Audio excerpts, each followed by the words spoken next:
Biru mana sih dia tuh itu.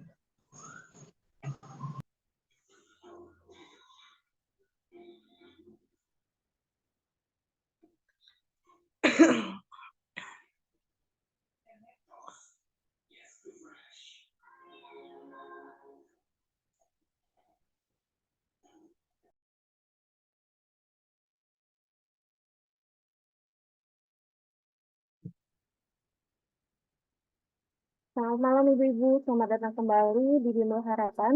Perkenalkan, nama saya Fitri sebagai moderator malam hari ini, Ibu-Ibu.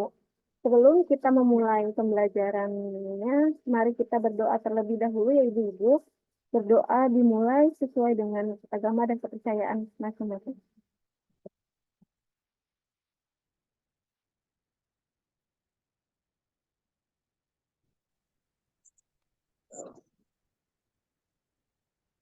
Berdoa selesai. Untuk pengajar malam hari ini, ada Ibu. Ayo makan tuh ready. Tuh, tadi nah, ini ada kami rumah jadi 8 dahar. Tadi tahu Bocor ya, Mbak? Iya Ibu.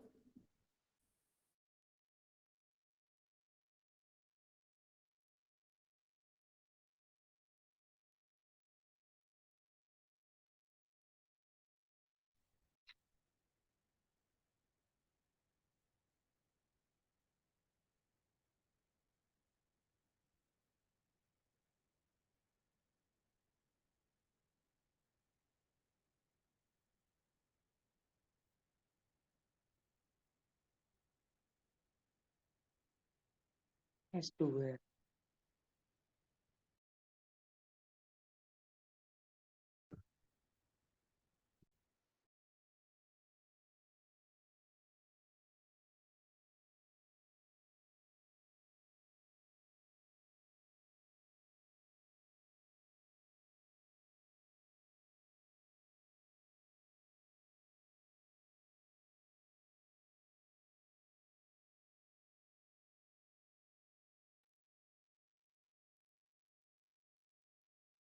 Mbak Vivi masih di off sepertinya audionya ya. Mbak Vivi,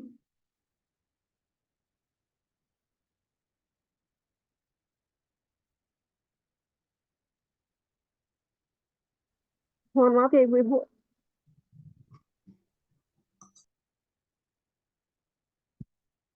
Untuk pengajar malam hari ini yaitu Ibu Pujiastuti SIT BDN MTes.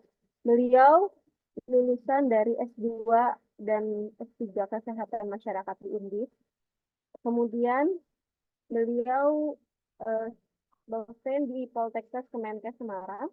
Beliau juga membuat buku yang berjudul tentang asuhan holistik masa nifas dan menyusui dan tata laksana penyulit kebidanan. Selanjutnya untuk rangkaian acara kelas hari ini, yang pertama ada opening pada pukul 18.45 sampai 19.00. Kemudian dilanjutkan kembali dengan pembahasan soal 1 pada pukul 19.00 sampai 20.00. Kemudian dilanjutkan dengan break pada pukul 20.00 sampai 20.15. Break di sini boleh dipakai untuk istirahat terlebih dahulu atau bisa dipakai untuk diskusi mengenai soal-soal ya Ibu-Ibu. Kemudian dilanjut kembali dengan pembahasan soal 2 pada pukul 20:15 sampai 21.00. Untuk peraturan kelas di sini, yang pertama, nama peserta. dorong aja lah motor kenapa? Nama peserta harus sesuai dengan yang tertera pada saat pendaftaran. Jika tidak sesuai, peserta akan diremove dari ruangan. Kemudian setiap peserta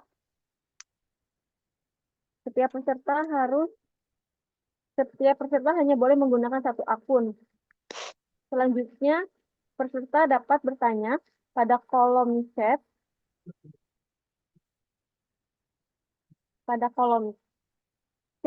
dengan menggunakan format berikut, seperti nama, institusi, dan pertanyaannya apa.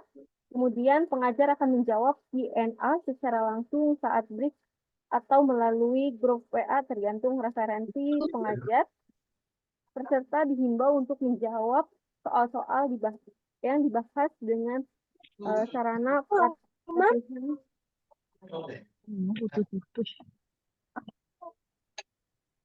latihan pribadi.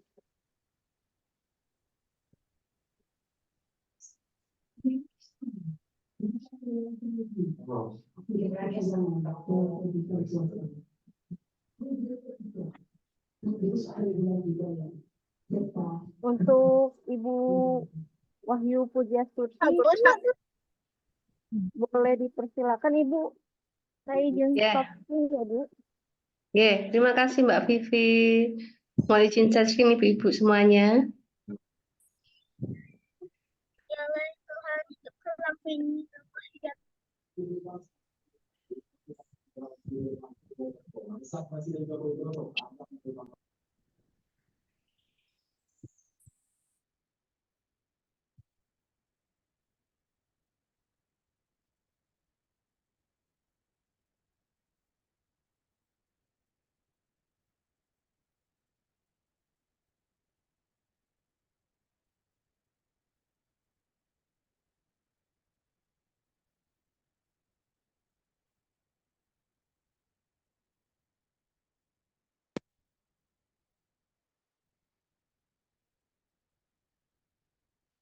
Ya, Assalamualaikum warahmatullahi wabarakatuh. Selamat malam teman-teman semuanya.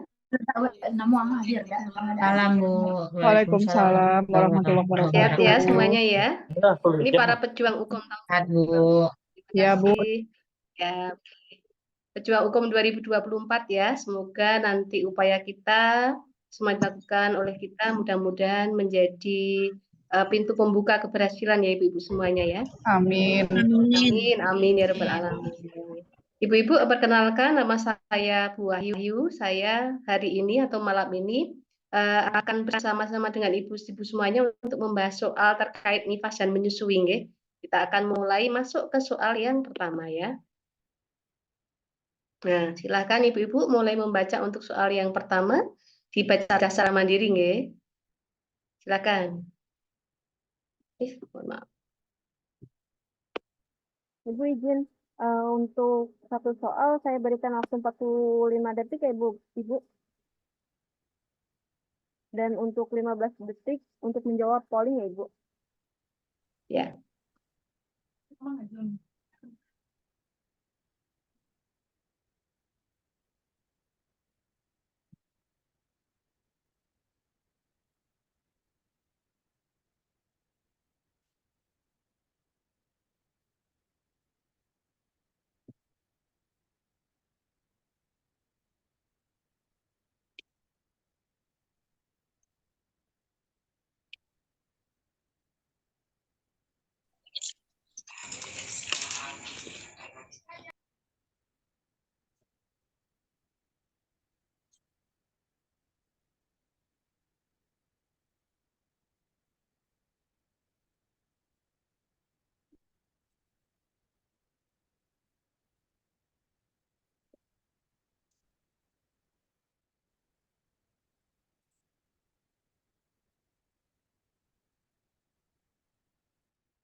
Ya, pollingnya silakan diisi Ibu-ibu.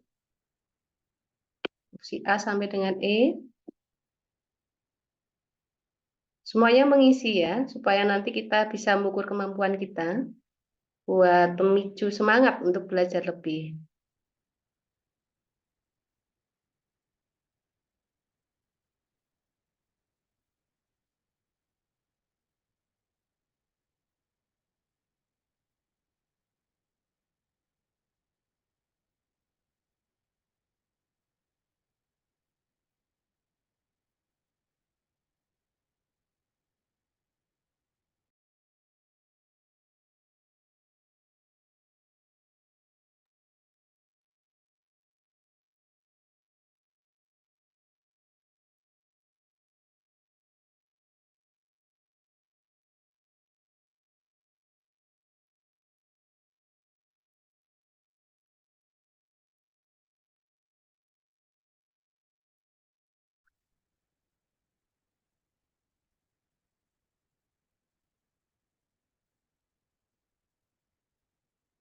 Oh, Mbak Vivi, pollingnya tidak muncul.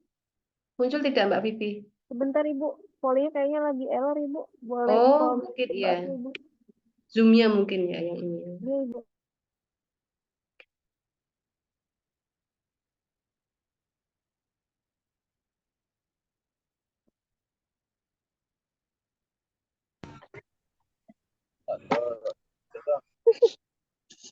Selisih ketiak dua wangku nyendak lulus dah itu setiap dulu 92 lulus 90 ndak lulus dah apa sebaliknya lulus yang di hidup logam 9 ndak lulus besok lagi sugang Atau lanjut dibahas dulu Mbak Vivi untuk yang pertama, Ada. sambil perbaikan polling yang soal kedua. Boleh Ibu, silakan. Ya, siap ya. Ya, Ibu-ibu, jadi ini kita punya satu kasus ya. Ada kasus Ibu Nifas hari kedua yang ditanyakan kondisi normal seperti apa yang pada kasus ini yang mungkin ada ya. Kita lihat pembahasannya ya. Jadi kita memang harus mengidentifikasi untuk kriteria apakah nifas itu normal ataukah ada penyulit ya. Jadi kita lihat di sini Ibu-ibu terkait produksi urin ya. Produksi urin ya, kita lihat normalnya adalah 0,5 sampai 1 mili per kilogram berat badan per jam. Kalau pada kasus tadi berat badannya 50 kilo, sehingga urinnya harusnya 25 sampai 50 mili. Di opsi tadi kan 20 ya, berarti tidak kita pilih ya. Kemudian suhu tubuh 35, ini juga hipotermi ya, karena di bawah 36,5 ya. Suhu normal 36,5 sampai 37,5. Kemudian untuk diastasis rekti selebar 1 jari, diastasis adalah jarak antara otot abdomen kanan dan kiri, merupakan lebarnya linea alba ya di tengah-tengah abdomen ibu ya. Kemudian kalau ada pelebaran berlebihan menunjukkan otot abdomennya terlalu lemah. Terlalu lemah ini bisa karena faktor apapun yang menyebabkan overdistensi, misalnya bayi besar, kemudian kemeli, polihidramnion, kemudian juga karena kendoran misalnya pada multiparitas, berandem multiparitas atau usianya yang sudah tua ya. Kalau ada pelebaran diastasis yang berlebihan, nanti menyebabkan risiko fungsi gangguan intraabdomen. Biasanya nanti muncul gejala, bisa konstipasi, bisa inkontinensia urin, bisa terjadi gangguan kontraksi ya. Sehingga kalau kita lihat di kasus tadi kan dia 1 jari ya, 1 jari berarti dia tidak melebihi 2 cm. Jadi kunci jawabannya diastasis rekti selebar 1 jari ini. Untuk TFU setinggi pusat tentu tidak normal ya, karena setelah pasien talai saja harusnya dia minimal 1-2 jari di bawah pusat dan setiap hari turun 1 jari ya. Kemudian untuk lohea merah kehitaman bercampur nanah tentu saja salah. Sudah jelas banget ini ada kata kunci nanah ya. Kita ingat bahwa hari 1-3 lohea rubra isinya adalah darah segar dan berbagai macam, ada sel selaput ketuban, sel CDC2, pernika seosa dan sebagainya. Hari keempat ini lohea serosa berwarna merah muda atau kecoklatan. Nanti hari ke-11 lohea alba sampai minggu ketiga. Nah yang terakhir lohea purulenta ini berarti dia bercampur nanah yang menunjukkan adanya tanda infeksi. Di opsi tadi kan bercampur nanah berarti adalah ciri-ciri dari lohea purulenta ya. Sehingga opsinya adalah yang diastasis musculus recti abdominis ya. Kita lanjut soal yang kedua. Silakan Ibu-ibu dibaca, diisi poin.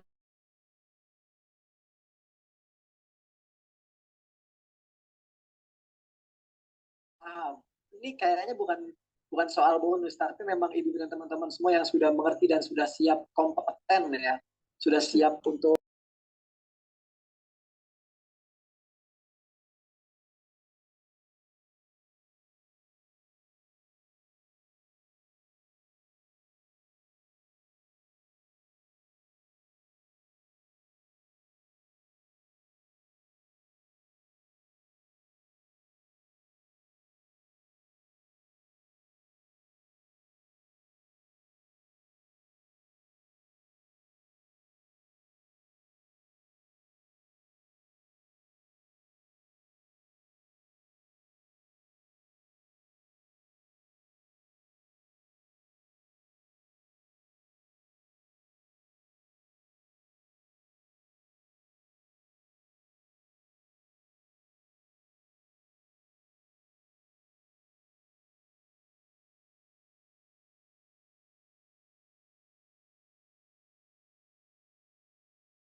Izin Ibu untuk jawaban terbanyak yaitu A Ibu. Oke, yang terbanyaknya A ya. Oke, berarti sebagian besar sudah sepakat ya ini ya. Jadi ada Ibu Nifas ini secara keseluruhan datanya normal ya. Kita lihat di sini yang ditanyakan adalah fokus asuhannya apa. Sehingga kita langsung melihat ini waktunya kapan itu ya. Di sini adalah 4 jam postpartum yang merupakan kunjungan Nifas yang pertama ya. Kita lihat pembahasannya. Oke, ini ya. Untuk kunjungan nifas yang pertama, ini adalah 6 jam terutama atau di antara 0 sampai 2 hari. Tujuan utama adalah mencegah atau mendeteksi dan mengatasi perdarahan, rujuk jika ada perdarahan, ajarkan cara cegah perdarahan, masase, kemudian observasi, ASI, jadi mungkin berarti ini masuk IMD dan rawat gabung ya, kemudian bina hubungan dan cegah hipotermi. Untuk yang kunjungan nifas kedua, berarti fokusnya adalah ke involusi uteri ya. Kemudian juga fokusnya pada infeksi, pastikan cukup makanan, istirahat, tidak ada pilin saat menyusui ya, ajarkan asuhan, rawat tali pusat dan sebagainya ya. Untuk yang fokus yang ketiga sama seperti fokus kunjungan yang kedua, dan yang fokus yang terakhir, yang kunjungan terakhir antara 29 sampai 42 hari adalah fokus utamanya adalah penyulit, kemudian juga pada penggunaan kontrasepsi pasca salin ya. Walaupun yang lebih pasca salin sudah diberikan PNK sejak masa kehamilan ya. Sehingga kalau kasus tadi dia 4 jam ya, berarti di rentak 0 sampai 2 hari sehingga fokus utama adalah mencegah, mendeteksi, mengatasi perdarahan ya, terutama pada kasus atonia uteri ya. Perdarahan paling banyak terjadi pada masa nifas ya. Oke. Kita lanjut ke kasus yang ketiga. Silakan Ibu-ibu.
Izin Ibu untuk jawaban terbanyak yaitu A Ibu. Oke, ya. Oke. Berarti cukup sepakat juga kita ya. Oke. Kalau kita lihat kasusnya di sini adalah kira-kira apa ya diagnosanya ya? Ini pasca salin 2 hari, berkemihnya tidak tuntas dan nyeri di awal berkemih gitu ya. KU-nya lemah, tapi masih kompos mentis, tensinya mulai turun, nadinya cepat ya, tinggi ya. Kemudian suhunya juga tinggi, respirasinya juga hampir melebihi batas ya. Kemudian TFU di bawah pusat, kontraksinya masih bagus. Namun pada pemeriksaan laboratorium ditemukan bakteri Streptococcus yang tinggi atau banyak. Biasanya di atas 100.000 kopi ya, 100.000 kopi per jenis mikroorganismenya ya. Sehingga obat yang dapat mengatasi apa gitu ya, kita akan lihat ya pemilihannya seperti apa ya. Ada yang bocor sepertinya Mbak. Oke, sudah. Oke, kita lihat pembahasannya. Obat apa yang tepat untuk ISK ya. Saya yakin teman-teman sudah sepaham tadi ya. Banyak sudah memilih antibiotika atau amoksisilin ya. Kita lihat di sini kalau amoksisilin ini dia sebagai antibiotika yang cara kerjanya menghambat pembentukan dinding sel bakteri gitu ya. antibiotika amoxicillin ini paling banyak dipakai untuk ISK ya. Kemudian ada obat salbutamol ya, pasti sudah sering mendengar juga.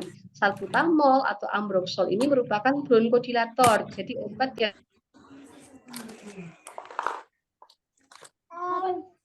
Ibu, mohon maaf Ibu. oh iya ya, maaf Mbak Vivi, ternyata masih tak ini ya. Saya ulang ya.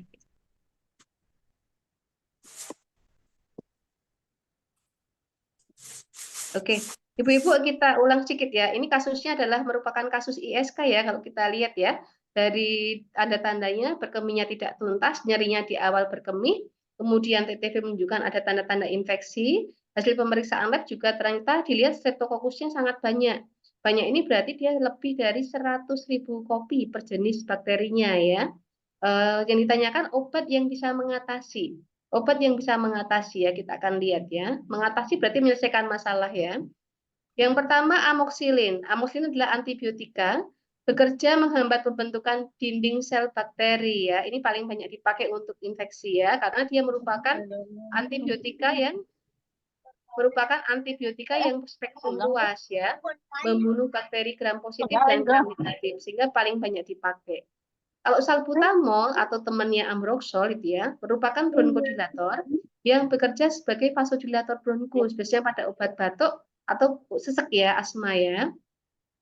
Untuk paracetamol tentu kita sangat paham, dekat banget dengan Bu Bidan ya, merupakan antipiretika dan analgetika. Ini bekerjanya menghambat prostaglandin ya. Karena kalau ada prostaglandin tinggi nanti selnya atau ototnya berkontraksi, selnya kekurangan oksigen. Kondisi kurang oksigen ini yang menyebabkan adanya rasa sakit ya. Asamifenamat juga sama seperti paracetamol ya, dia juga menghambat enzim pembentuk prostaglandin.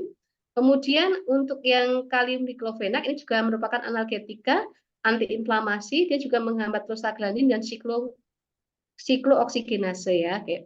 Ya, kalau kita lihat di sini ya, memang pada kasus ISK bisa diberikan paracetamol, asamifenamat dan kalium diklofenak. Tetapi 3 obat ini tidak bisa membunuh bakteri, ya, tidak bisa tuntas membunuh mikroorganismenya.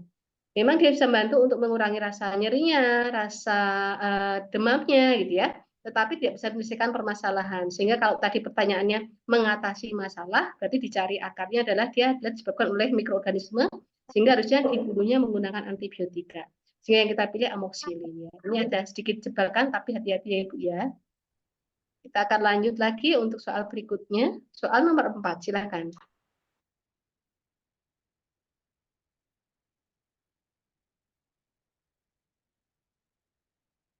Mama masak apa? Ada ayam. Nggak bisa. Tahan.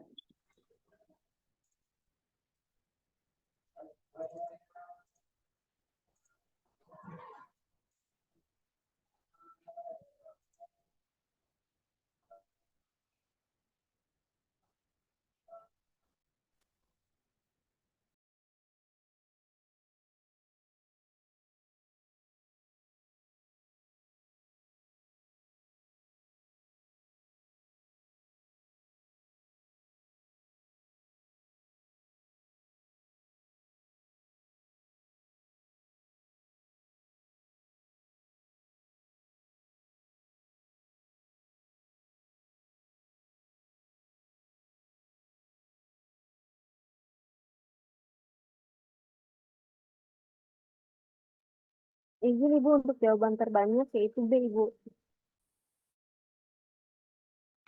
Ya, terima kasih Mbak Vivi ya.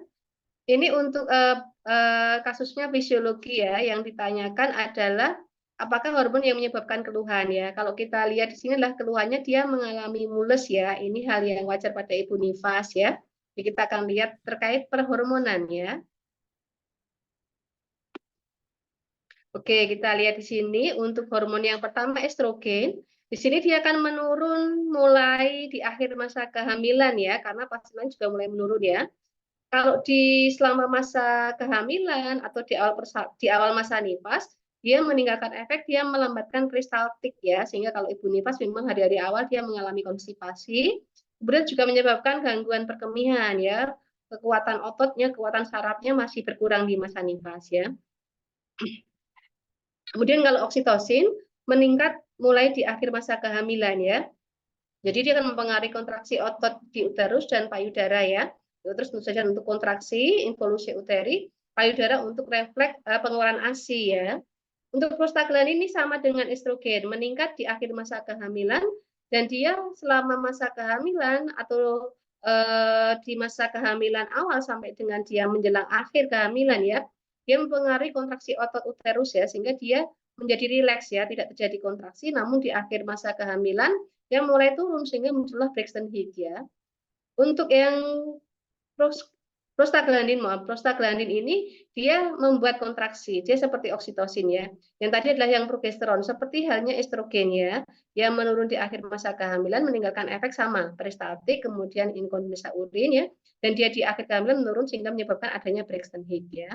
Jadi agak kontroversi ya antara estrogen progesteron dengan oksitosin prostaglandin. Kalau estroprogesteron itu dia menurun di akhir kehamilan, kalau oksiprostaglandin dia meningkat di akhir kehamilan ya. Karena ini saling berkebalikan sehingga menyebabkan adanya kontraksi-kontraksi kecil yang kita sebut dengan Braxton Hicks. Untuk prolaktin tentu saja sudah paham semua ya. Jadi prolaktin ini meningkat di akhir masa kehamilan karena estrogennya turun ya. Estrogen kan menghambat prolaktin, namun di akhir masa kehamilan karena estrogennya turun maka prolaktinnya bisa naik sehingga meningkat di akhir masa kehamilan dan dia menyebabkan sel ASI ini bisa memproduksi ASI. Jika kalau ditanyakan tadi kontraksinya apa yang menyebabkan kontraksi di masa postpartum, yang lebih dominan antara oksitosin dan prostaglandin adalah hormon oksitosin ya. Sehingga oksitosin ini sangat berperan banget dalam masa nifas untuk terjadinya involusi uteri yang bagus. Makanya kita punya beberapa teknik ya Bu ya. Ada pijat oksitosin, ada IMD dan sebagainya supaya oksitosinnya terjaga ya. Oke. Kita lanjut ke soal yang berikutnya. Soal kelima.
Izin Ibu untuk jawaban terbanyak yaitu A, Ibu.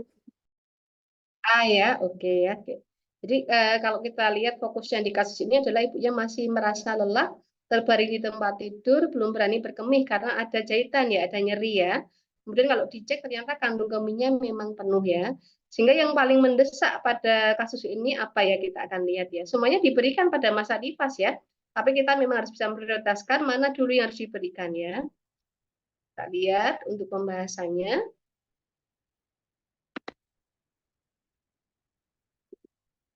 Ya, ini untuk pembahasannya.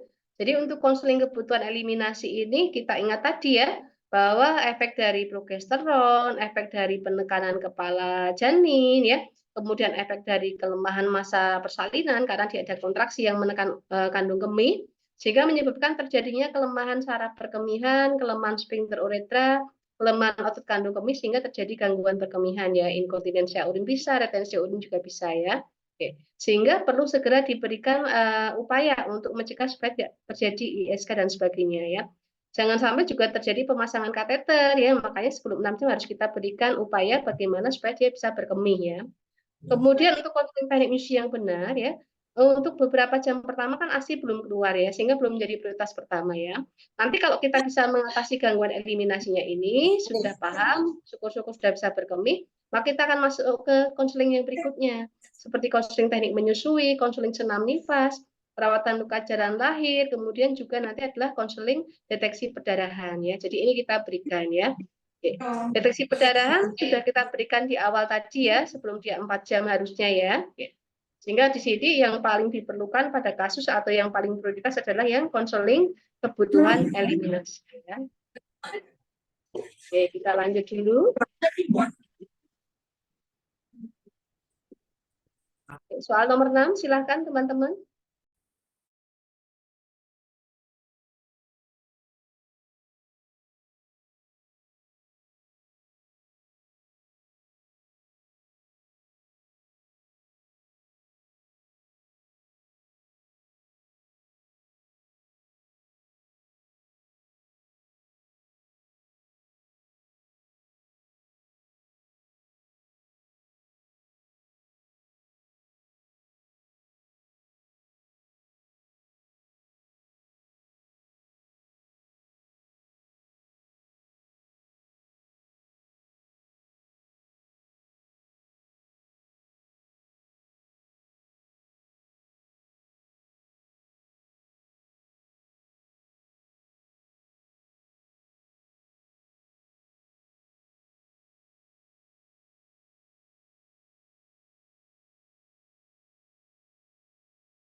Izin Ibu untuk jawaban terbanyak yaitu B, Ibu.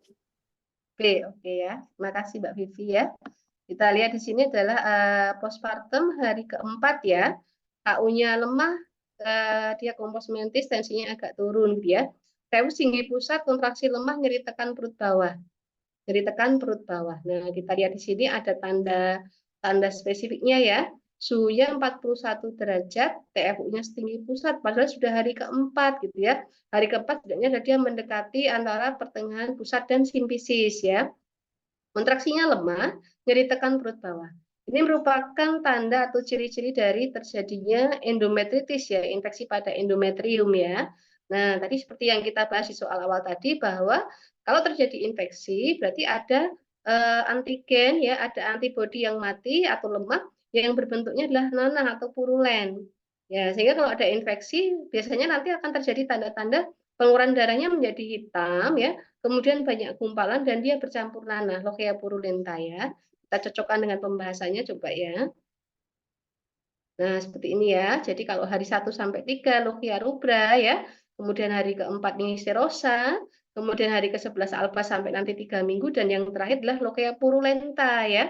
Lochia purulenta, endometritis terutama ya. Jadi kalau ada lochia purulenta, kita ke endometritis.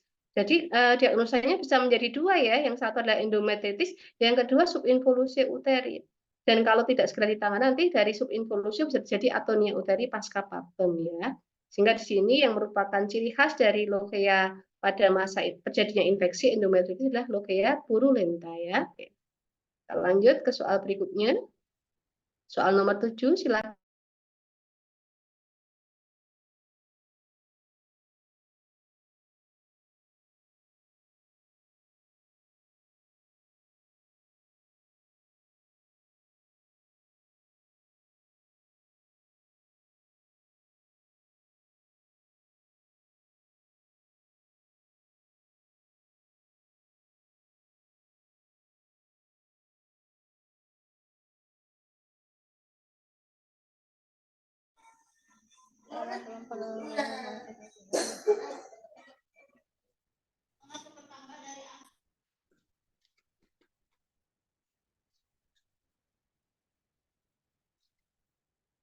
Kita hotel lulus mak di Semarang. Lumayan. Di sini 70 paling gur 7.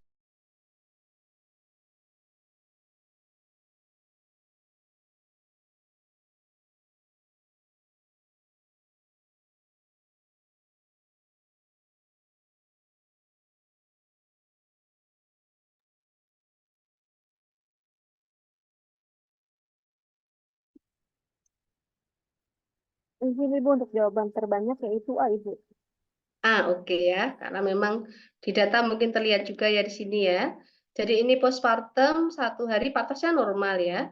Kemudian tapi saat ini merasa lelah dan lemas ya. KU-nya lemah, masih kompos mentis, tensinya agak turun, nadinya lemah ya.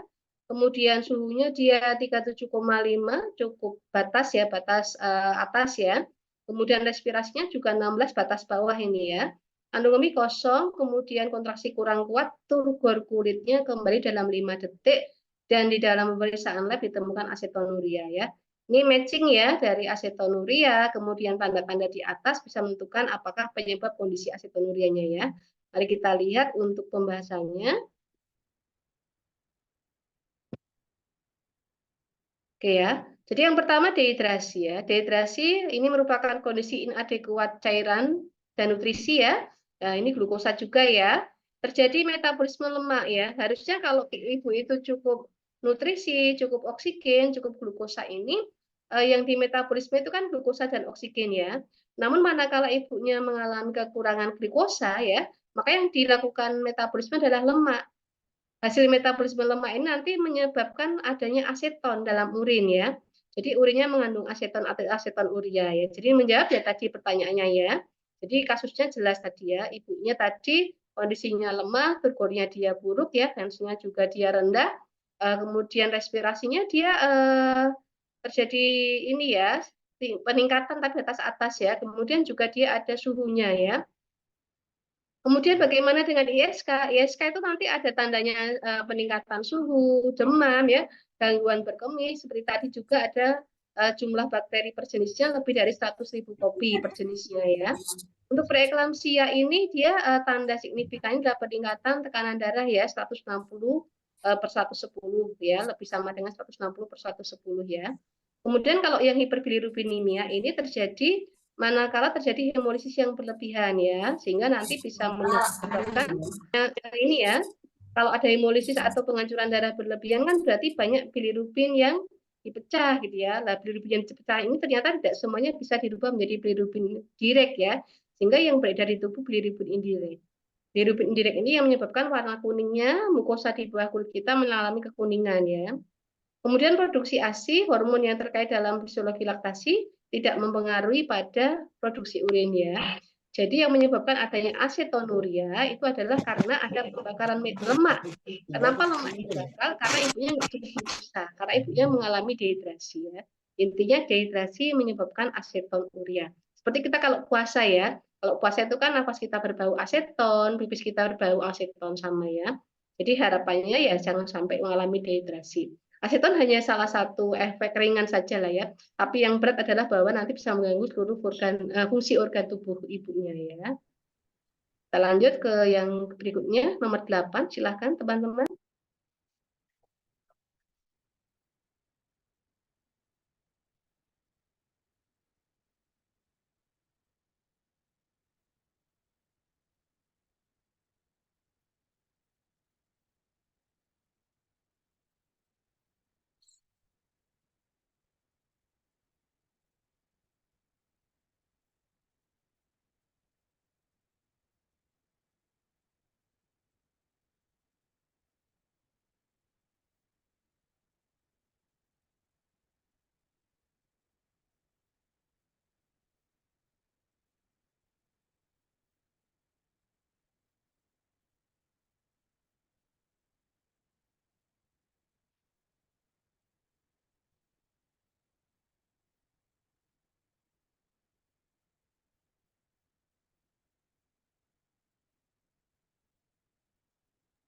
Di sini Bu, jawaban terbanyak yaitu B itu. Oke, terima kasih Mbak Vivi ya. Jadi ini hari keempat, demam ya, demam. Tapi ternyata di pemeriksaan suhu dia hanya 37,1 ya. Gregesi gitu ya kalau Jawa ya. Tapi ternyata hanya 37,1 ya. Payudaranya bengkak dua-duanya ya, bilateral ya, kanan dan kiri. Kemudian nyeri juga sejak 2 hari yang lalu. Menyusunya sudah eksklusif ya. Namun ASI memang belum lancar ya. Kemudian tensinya 90/60, respirasinya agak tinggi ya, mungkin karena kesakitan ya. Kemudian hasil pemeriksaan fisiknya, payudaranya bengkak, kemerahan, teraba hangat pada payudaranya saja atau dan pada ketiaknya ya. Pembuluh darahnya terlihat jelas di bawah kulit dan nyeri tekan ya. Sehingga penata laksanaan yang tepat yang mana untuk kasus tersebut kita akan lihat ya. Jadi kalau kita lihat kasusnya, ibunya adalah mengalami bendungan payudara ya, dengan bayinya menyusu ya. Kalau ini ya, bayinya menyusu ya. Ya kita lihat ya. Yang pertama konseling ASI eksklusif tidak menjadi prioritas ya, karena itu sudah secara ASI eksklusif ya. Oke. Sehingga yang asuhan yang diberikan adalah perlunya pendampingan saja agar tidak terjadi kegagalan ASI eksklusif ya. Kemudian konseling perawatan payudara, ini bendungan payudara ya. Bendungan payudara itu sebenarnya untuk asuhan yang utama itu adalah ditangani dengan pemberian support psikologis ya. Dengan psikologis diberikan semangat bahwa bendungan ini hanya akan terjadi selama maksimal adalah 3 kali 24 jam ya.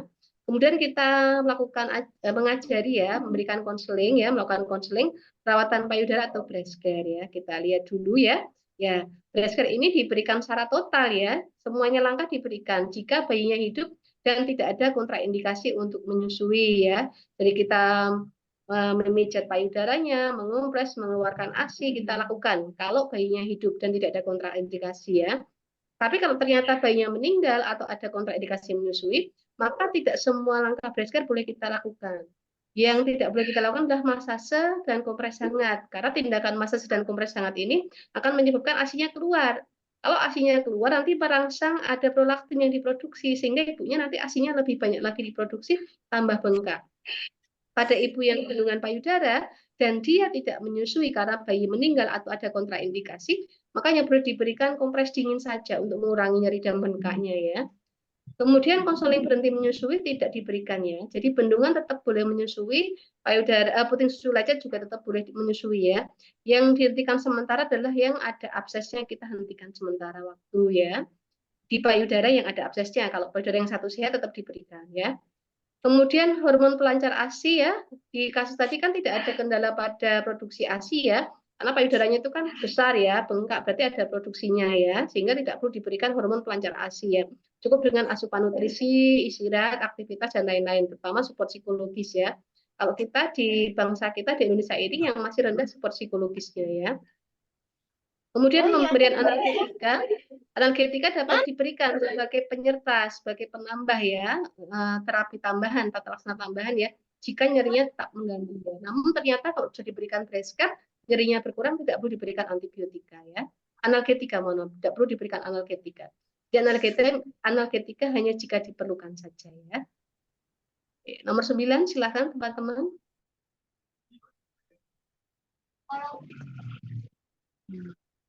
Kandung kami penuh apakah tindakan yang telah pada kasus tersebut seorang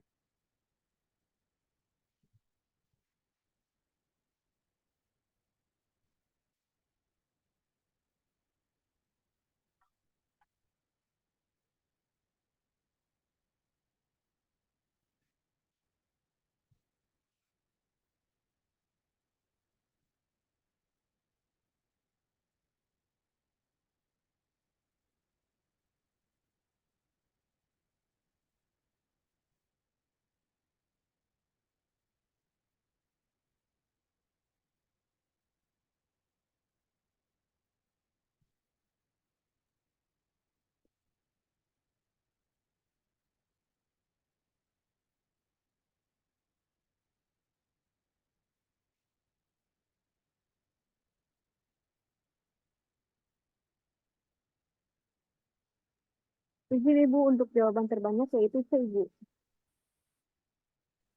C ya, oke. Terima kasih Mbak Vivi ya. Oke. Kita kasusnya ini adalah pasca salin 8 jam belum bisa berkemih sejak melahirkan. Berarti kata kunci dipegang ya 8 jam dan belum berkemih gitu ya. Ya, kata kuncinya di situ ya.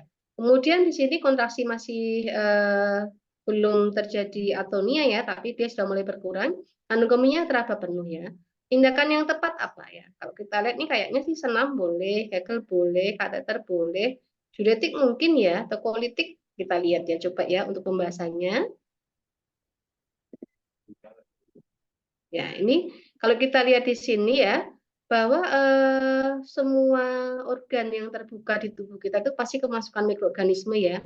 Dan mikroorganisme ini akan mengeluarkan toksin setelah dia ada di dalam jaringan selama sekitar 6 jam ya. Jadi kalau di kasus dia kan 8 jam ya.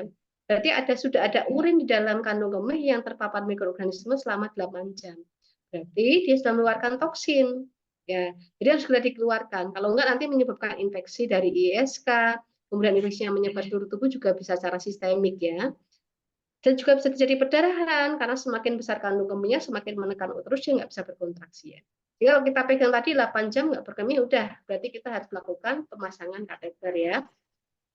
Kalau sebelum 6 jam ya kita melakukan stimulasi, kemudian exercise dan sebagainya ya. Setelah 6 jam pasti dia kateterisasi. Bagaimana dengan tindakan yang tadi seperti senam nifas, kegel, tetap kita berikan. Tapi prioritas utama pada kasus ini pokoknya keluar dulu urinnya, pipisnya keluar dulu. Setelah urinnya keluar, baru kita masuk ke asuhan yang berikutnya, senam nifas, senam kegel, gitu ya.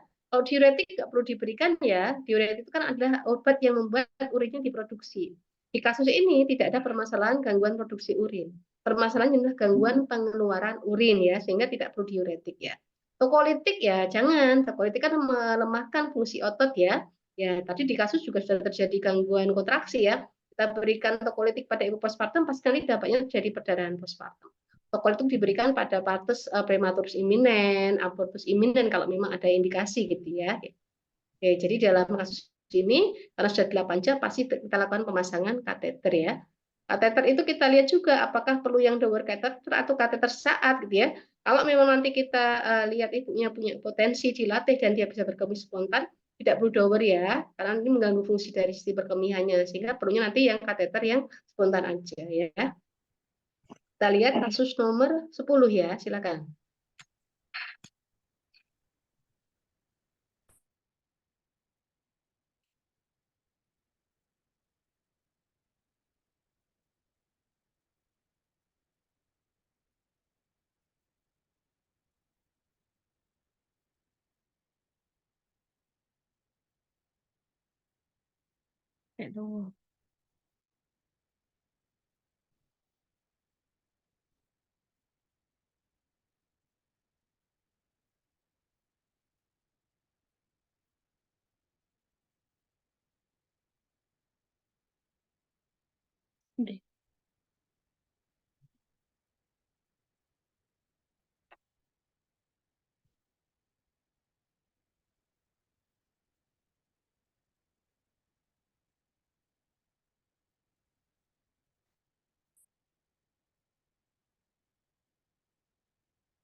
Izin Ibu untuk jawaban terbanyak yaitu D, Ibu. Ya, siap. Ya, terima kasih Mbak Vivi ya. Jadi ini kasusnya postpartum 2 minggu menyatakan bahwa flek di wajahnya mulai berkurang gitu ya. Taunya semuanya baik ya. Oke. Kemudian ditanyakan bagaimanakah patofis dari keluhan atau yang dinyatakan oleh klien tadi ya. Kita akan lihat ya berbagai macam hormon di masa postpartum ya. Oke ya. Yang pertama hormon relaksin. Relaksin ini dihasilkan oleh plasenta ya. Sehingga seiring menuanya plasenta, menuanya umur kehamilan, maka nanti relaksinnya akan turun. Selama masa kehamilan, relaksin ini memberikan efek rileks ya, efek rileks pada berbagai macam persendian, pada berbagai macam jaringan ya, sehingga mengurangi rasa nyeri akibat perenggangan panggul karena pembesaran rahim ya. Kemudian pada hormon prolaktin, tentu kita sudah bahas tadi ya, prolaktin meningkat di akhir masa kehamilan, menyebabkan produksi ASI ya. Kemudian bagaimana dengan HPL, human placenta lactogen, ini sama juga dihasilkan oleh plasenta, turun juga di akhir masa kehamilan ya. HPL ini selama masa kehamilan membantu untuk meningkatkan kadar gula darah. Menguntungkan sebenarnya ya, karena diperlukan asupan glukosa yang meningkat pada ibu dan janin ya. Tapi kalau di plasenta sudah mulai menua, dia juga akan menurun fungsinya ya. HPL-nya mulai berkurang ya. Kemudian dengan MSH, melanosis stimulating hormone, ini yang mempengaruhi peningkatan pigmen kulit ya. Ini juga menurun di akhir masa kehamilan dan perlahan nanti flek-flek yang ada di muka, flek-flek yang ada di dalam di abdomennya ibu, jaringan luar abdomennya ibu nanti akan terjadi penurunan ya. Mulai memudar warnanya. Puting susu juga akan mulai memudar ya. Kemudian areola juga mulai memudar ya. Kalau hasilnya tentu saja ini menurun di akhir masa kehamilan, dia fungsinya adalah membantu mempertahankan korpus luteum ya pada awal masa kehamilan ya supaya nanti bisa mengirimkan estrogen progesteron ke rahim, ke uterus, karena plasenta pada awal masa kehamilan kan belum bisa aktif ya. Nah, kalau kita lihat tadi kasusnya fleknya berkurang, tentu kita langsung klik di sini ya. Ada hormon MSH yang menurun ya, melanosis stimulating hormone ya. Sehingga kuncinya adalah D ya. Ya, oke. Pak Vivi, ini sudah soal nomor 10. Kita mau sesi istirahat atau mungkin sesi diskusi ya, Mbak Vivi ya? Berhenti yang soal nomor 11 ya. saja Bu. Lanjut aja. Lanjut, aja, oke. Ya Bu. Biar Karena di pembahasan sudah ada penjelasan ya Ibu, nanti bisa dibaca sendiri ya, dibaca mandiri ulang ya. Ya siap Bu. Iya, Lanjut lanjut, aja Bu. Bu. Bu. Mau Lanjut, Bu. dilanjutkan. Kita kita saling memahami sama ibu-ibu ya Ibu. Sudah ditunggu keluarganya ya. Oke. Kita Ya lanjut Bu, ke soal mantap nomor Bu. ya. Oke, semangat ibu-ibu ya. Nomor 11 ibu-ibu, silakan.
Izin Ibu untuk jawaban terbanyak yaitu A Ibu. Oke, terima kasih Mbak Vivi ya. Jadi ini 6 minggu postpartum ya, ingin berkonsultasi penggunaan metode kontrasepsi ya. Ibunya juga ingin ASI eksklusif ya, kata kunci juga ya ASI eksklusif ya, dan 6 minggu ini kita pegang ya. Kondisinya dia aman ya, sehat ya. Yang ditanyakan oleh ibu ya, dia bertanya kapankah dia bisa menggunakan metode kontrasepsi tersebut ya. Oke. Kalau kita lihat di sini, apa ya kira-kira metodenya ya kita lihat ya. Apakah di data sudah kelihatan belum ya? 6 minggu pasca salin ingin berkontrasepsi, berkonsultasi menggunakan metode kontrasepsi ASI eksklusif. Jadi kalau kita lihat di sini, kemungkinan yang ingin digunakan adalah yang KB hormonal yang progression only, atau ingin menggunakan yang IUD ya, IUD ya. Oke. IUD Itu atau bisa ya implan. kita lihat. Kita akan lihat dulu untuk penjelasannya. Ya, untuk yang kontrasepsi progestin gitu ya. Jika dia ingin menggunakan progestin ya, tapi kita ingat progestin ini bukan jangka panjang ya Ibu-ibu ya. Jangka panjang itu manakala metode itu bisa dipakai minimal dalam waktu 1 tahun tanpa diganti, tanpa ada penggunaan ulang, itu berarti jangka panjang ya. Jadi yang termasuk di sini adalah yang berarti nanti yang kalau kita bicara hormonal, berarti kita pilihnya yang nanti adalah yang implan ya. Kemudian juga tambah dengan AKDR atau tubektomi ya. Seandainya nanti memilih kontrasepsi progestin ya, jika menyusui gunakan setelah 6 minggu. Kenapa? Jangan dipakai sebelum 6 minggu karena mengganggu tumbuh kembang bayi ya. Kan kita masukkan progesteron ya. Memasukkan progesteron ini nanti hormonnya bisa beredar di sirkulasi pencernaannya ibu ya, sehingga nanti pencernaannya tidak begitu lancar. Penyerapan nutrisinya kurang, yang dibawa ke ASI juga takutnya akan kurang ya. Jika ibu menggunakan mal, maka bisa ditunda setelah 6 bulan ya di eman-eman gitu ya, Bu ya, disayangkan ya. Setelah 6 bulan aja, pakai mal dulu aja, asalkan dipastikan ASI eksklusifnya terpenuhi ya. Jika tidak menyusui atau lebih dari 6 minggu pasca salin, dapat digunakan setelah diyakini ibu tidak hamil. Untuk yang kombinasi, hormonal kombinasi merupakan pilihan alternatif terakhir jika tidak ada metode yang dapat digunakan. Dan ibunya kita lihat ini punya risiko tinggi untuk hamil, dan dia punya risiko tinggi untuk mengalami penyakit atau komplikasi selama kehamilan, persalinan, dan sebagainya ya. Kalau terpaksa menggunakan kontrasepsi kombinasi karena tidak ada kontrasepsi lain yang bisa dipakai, maka boleh digunakan ya. Untuk AKDR segera ya, AKDR pasca plasenta lahir atau ditunda 4 sampai 6 minggu gitu ya. Jangan di antara 48 jam sampai dengan 4 minggu karena di situ nanti resiko perdarahannya tinggi ya. Jika sudah haid, penggunaan AKDR telah diyakini ibunya tidak hamil ya. Cek dulu ya kemungkinan hamilnya. Untuk tubektomi ya, segera pasca persalinan atau harus tunda setelah 6 minggu ya. Jadi ini bisa pakai ya, bisa pakai tubektomi 6 minggu atau dia bisa pakai yang KDR saat ini bisa pakai langsung ya karena dia 6 minggu postpartum ya. Oke. Nomor 12 silakan Ibu-ibu.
Izin Ibu untuk jawaban terbanyak yaitu D, Ibu.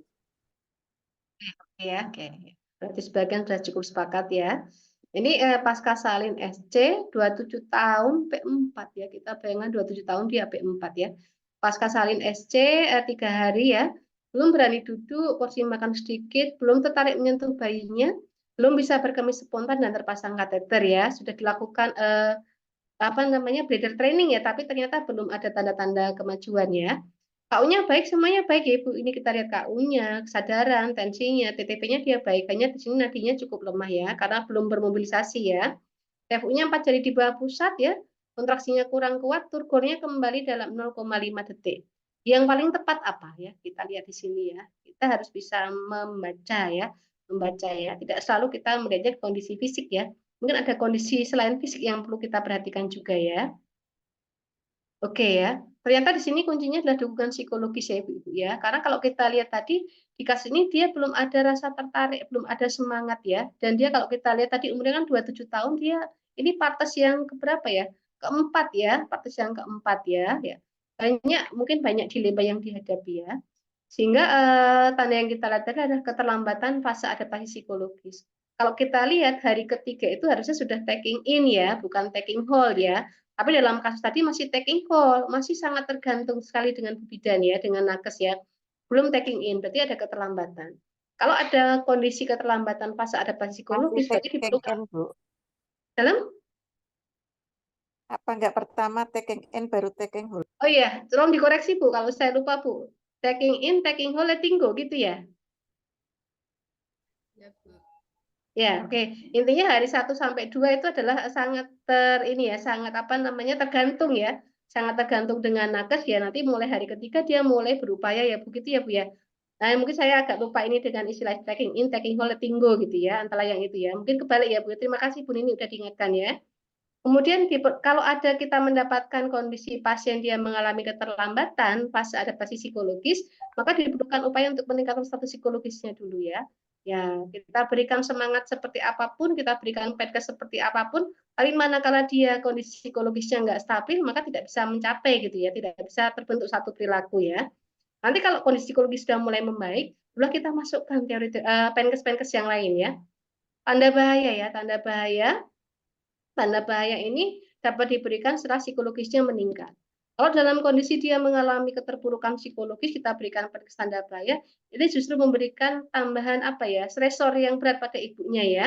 Karena ada tambahan-tambahan dia menjadi lebih takut, takutnya nanti dia bisa mengarah dari hanya keterlambatan fase adaptasi psikologis, nanti terjadi dia depresi postpartum dan seterusnya gitu ya. Tetap diberikan pendampingan secara lembut, pelan-pelan ya.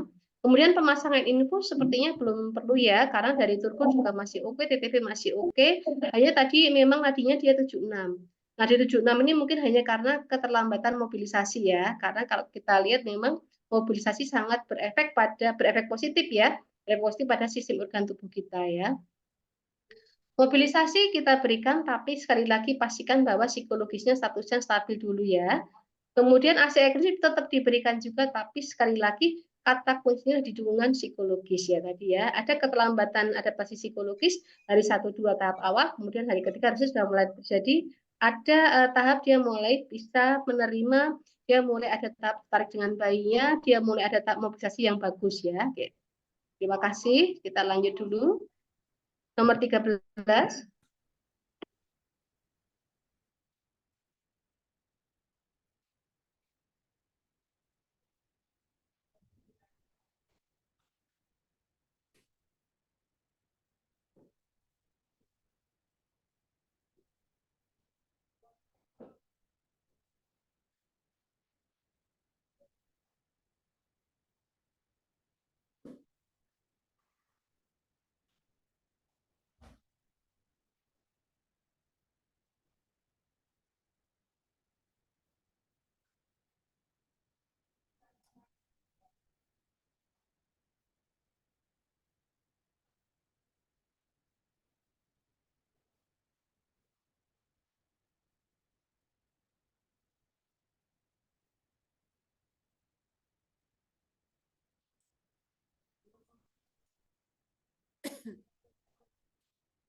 Izin Ibu untuk jawaban terbanyak yaitu D, Ibu. Oke, terima kasih Mbak Vivi ya. Ini kita masuk kasus patologis ya, ini ya, kasus perdarahan ya. Hari Ibu, kelima D-nya datang ada konsul. 2 itu, Bu. Apanya? D-nya ada 2. Oh iya, satunya berarti E ya. Satu yang terakhir berarti E ya Ibu ya. Oke. Dan sesuai kan tadi opsinya ya, dan memilihnya sudah tepat ya. Oke. Jadi ini adalah perdarahan, ini hari kelima perdarahan, lemas dan pusing ya, kemungkinan dia mengalami anemia ya. KU-nya lemah, kompos mentis, tensinya dia turun ya, nadinya dia menurun, suhunya dia mulai agak ke arah hipotermi ya, respirasinya dia mulai meningkat ya. TMU 4 jari di bawah pusat, kontraksinya kurang kuat, estimasi perdarahannya 800 mili ya. Oke. Kemudian tanyakan berapakah kebutuhan cairan rehidrasi pada kasus tersebut dengan jumlah perdarahan 800 mili ya. Kalau kita bicara jumlah cairan rehidrasi, berarti yang kita pegang jumlah perdarahannya ada berapa gitu ya. Kalau kita bicara berapa kebutuhan transfusi darah, berarti kita lihat kadar HB-nya ada berapa ya. Karena yang tanyakan kebutuhan cairan rehidrasi, maka titik tolak kita pada jumlah perdarahannya ada berapa. Sini jumlah berdarahnya 800 mili ya. Oke, kita lihat untuk cara penentuannya. Ya, kelihatan nggak ya yang ini satu ini ya. Oke. Nah, untuk pemberian cairan perdarahan pada kasus perdarahan ya, infus kristaloid ini menggunakan caranya kristaloid ya. Kenapa kristaloid? Karena dia molekulnya kecil, kemudian elektrodnya yang paling mirip dengan elektrod dalam darah ya. Kita berikan cepat ya Ibu-Ibu, kalau perdarahannya banyak, dia ada resiko kesok, kita berikan cepat. 1000 mili kita berikan 20 sampai 30 menit pertama ya. Kemudian untuk penentuan jumlah cairannya berapa ya? Ini memerlukan cairan sebanyak 2 sampai 4 kali lipat dari jumlah perdarahan yang terjadi. Ya, 2 sampai 4 kali lipat. Jadi kalau kita mendapatkan kasus tadi dia adalah 800, maka minimal 1600, maksimal adalah 3200 karena 2 sampai 4 kali lipat ya. Kenapa kok dilipatkan ya? Yang pertama, karena tidak semua darah langsung ngalir keluar. Ada darah yang dia bertahan di uterus, di serviks, di vagina ya, sehingga tidak semuanya keluar, tidak semuanya bisa kita hitung. Yang kedua, karena kita menggunakan cairannya jenis adalah kristaloid, cairan ini dia sangat cepat keluar dari pembuluh darah ya. Ya, seringkali cairan kristaloid ini belum sampai ke seluruh jaringan tubuh, belum sampai ke seluruh organ tubuh, tapi sudah masuk ke jaringan ekstravaskuler, masuk ke luar pembuluh darah ya. Sehingga kita perlukan cairan yang banyak supaya dia nanti bisa menjangkau semua organ vital ibunya ya. Ini ya tadi ya, intinya adalah cairannya kristaloid 1000 mili dalam 20 sampai 30 menit pertama. Berapa jumlah totalnya? Adalah 2 sampai 4 kali lipat dari jumlah perdarahan yang terjadi. Menentukan jumlah perdarahannya silakan ya, tapi yang paling lazim melihat dari alas yang dipakai ya. Kalau satu underpad penuh ya sekitar 1000 cc gitu ya. Satu kain jarik, satu kain sarung nanti sekitar 500 cc gitu ya. Kalau dia satu pembalut yang maternity, yang lebar, yang panjang ya, sampai 40 cm itu sekitar 200 cc. Dan kalau pembalut yang biasa yang seperti kita pakai adalah sekitar 100 cc.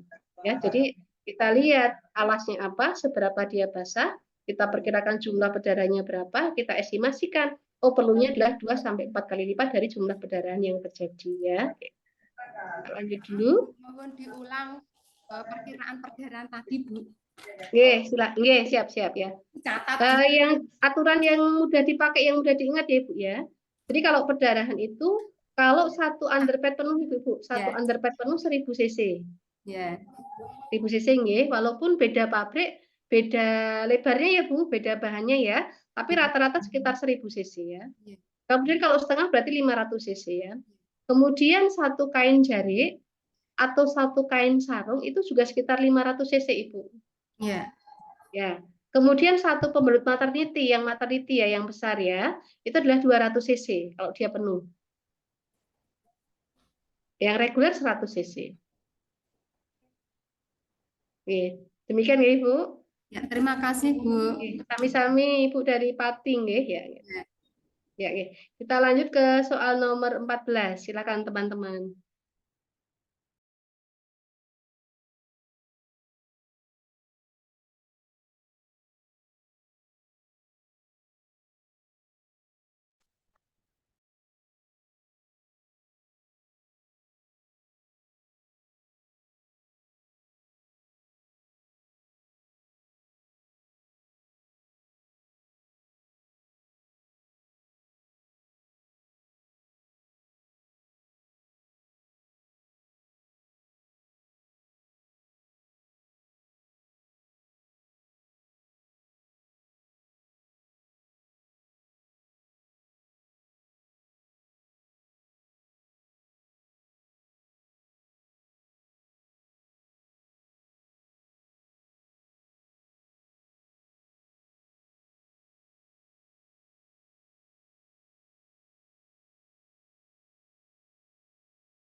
Mungkin Ibu untuk jawaban terbanyak yaitu D, Ibu. Ya, terima kasih Mbak Vivi ya. Jadi 43 tahun P4A0 ya, ini 5 jam postpartum ya. Sakit kepala, pandangan mata kabur, mual muntah, nyeri ulu hati, 170-130, nadinya dia agak turun, respirasinya agak tinggi, suhunya masih normal ya. Nah, tentu sudah terbayang ya diagnosanya apa ya. Diagnosanya di sini dia mengalami preeklamsia berat ya Ibu ya. Kemudian tata laksana yang harus dilakukan apa ya? Antara konseling tanda bahaya, rawat inap, anti nyeri, MG4, kemudian kunjungan ulang 2 minggu sekali. Kita lihat pembahasannya. Ya, oke. Jadi bagaimana dengan konseling tanda bahaya? Ya tidak tepat kalau kita berikan sekarang ya. Tanda bahaya ini harusnya diberikan di masa kehamilan, ada ANC kelas ya kita manfaatkan di situ ya. Dan di masa gada tidak penting, bukan prioritas untuk melakukan konseling ya. Dia perlunya tindakan yang cepat, yang outcome-nya langsung kelihatan ya. Anti nyeri juga tidak diberikan pada eklamsia, karena biasanya diberikan MG-SOPA dan antihipertensif, nanti nyerinya berkurang. Begitu dia sirkulasi darahnya membaik, nanti otaknya cukup oksigen lagi sehingga dia tidak mengalami sakit kepala ya. Bagaimana dengan MG-SO4? Tentu adalah drug of choice yang kita pilih ya sebagai antikonvulsi gitu ya. Antikonvulsi itu ada beberapa jenis, ada MG-SO4, ada diazepam. Tapi kalau diazepam itu agak sulit diperoleh di vaskes primer ya. Kalau di NIPAS dia pakai diazepam boleh sebenarnya ya, tapi sayangnya di vaskes primer kita agak kekurangan untuk diazepam cair ya. Untuk MG-SO4 itu kan kita kenal ada konsentrasi 20 dan 40% ya Ibu ya. Yang 40 harus dibuat 20. MG-SO4 yang masuk secara bolus atau IM itu maksimal 20% ya. Karena kalau di atas 20% itu dia terlalu pekat, terlalu panas, terlalu nyeri. Dengan rasa yang terlalu pekat, panas, nyeri justru bisa merangsang terjadinya kejang. Beda kalau kita yang dosis pemeliharaan, yang drip, tidak harus 20%, bisa 40%, karena nanti langsung nyampur dengan cairan infusnya ya. Untuk pemberian MG-SO4 ada loading dose ya, ada loading dose sama maintenance dose ya, dosis awal dan dosis pemeliharaan ya. Bisa diberikan secara IV atau IM, tapi kita lihat IM itu hanya diberikan manakala IV secara bolus itu sulit. Misalnya pasien datang sudah kejang, ya, ternyata sudah kejang atau dia sangat sulit mencari pembuluh darahnya, maka kita tidak harus memberikan yang loading dose ya. Ya, jadi yang pertama yang menjadi prioritas utamanya adalah yang secara IP. Tapi kalau infusnya nggak bisa dipasang, berarti kita melakukannya secara IM ya. Dosisnya saya rasa kita sama semua ya. Yang dosis awal 4 gram kalau yang diprioritaskan ya. Tapi kalau nanti dia tidak bisa dipasang infus, kita pakainya yang loading dose alternatif. Kita suntikkan 10 gram, 5 gram bokong kanan, 5 gram bokong kiri. Tapi kita tambah lidokain ya, supaya dia mengurangi rasa nyeri ya. Karena disuntik IM jauh lebih sakit dibandingkan dengan pemberian secara bolus. Kan bolus tadi sudah melewati karet infus ya, sehingga tidak ditusuk lagi ya. Yang maintenance dose 6 gram, IV drip kecepatan 1 gram per jam ya. Nanti silakan cairannya bisa menyesuaikan, tidak harus 500 cc ditambah 6 gram MG-SO4 tidak harus ya.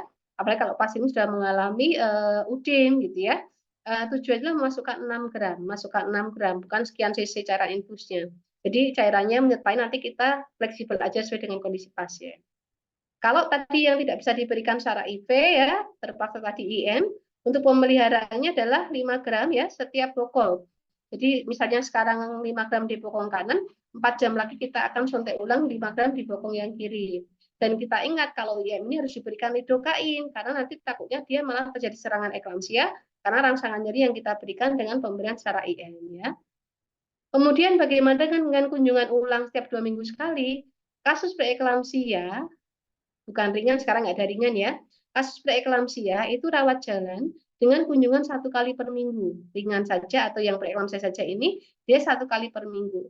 Nanti kita lihat kalau kita mendapatkan preeklamsia, jika dalam 2 minggu berarti 2 kali kunjungan terjadi perburukan, tensinya mau tambah jelek, tensinya tambah jelek, tanda-tanda fisik yang lain tambah jelek ya, atau tidak terjadi perbaikan, maka kita tata laksana secara PEB. Kalau PEB harus rawat inap.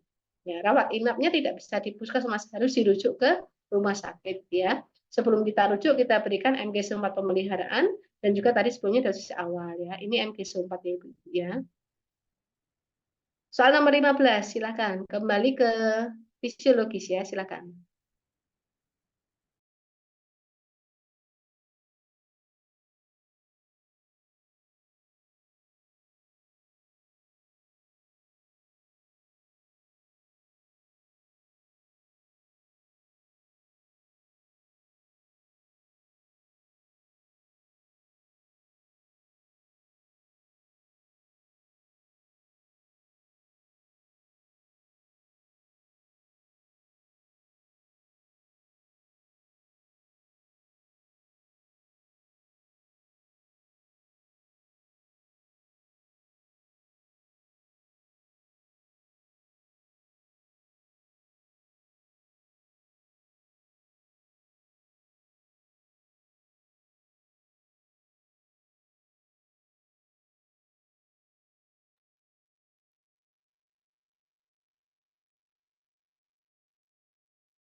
Izin Ibu untuk jawaban terbanyak yaitu A, Ibu.